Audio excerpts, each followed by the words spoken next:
might know about this too. All this about fat pipes and conflating the local and the. I thought net neutrality was actually in the trunk lines as well, and we know that this edifice of citizenship paragon or whatever is from a military investment to begin with, DARPA. I'm wondering how much of the long lines are still that network and how much the telecoms can say, well, we paid for these long lines. And when when the Internet 2 is obsolescent for people that are using it now, and that becomes privatized, will that just be another subsidy of the telecoms? That's kind of what, you're already talking around these issues, and I just don't know how to sort out the assertions made by Mr. Bolo and the other ones.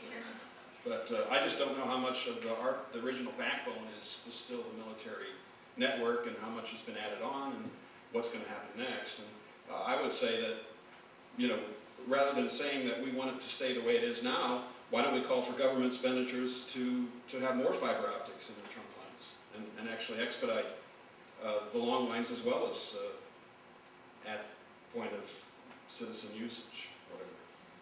So military lines, I don't think have ever been used for consumer traffic.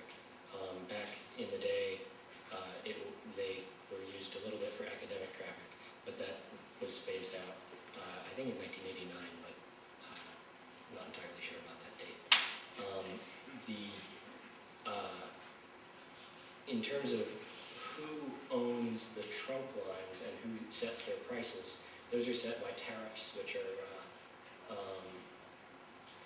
they're basically laws that it's what the original common carrier clauses applied to, and they're telecom lines. They are the services that are telecommunications services that are regulated by the Communications Act of as I said, 1934, and their prices are set by those tariffs. Actually, their maximum price is set by those tariffs.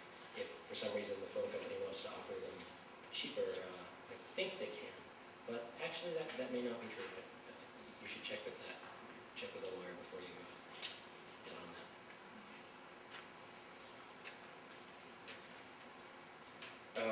that. A quick comment on the backbone lines.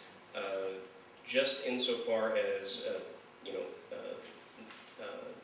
Tier 1 peering agreements, all this we kind of hope continues on. What's going on in the ITU at more world treaty level than even national politics is a lot more frightening than this. But yes, we would continue to hope that the Tier 1 stuff would continue to be regulated in that way.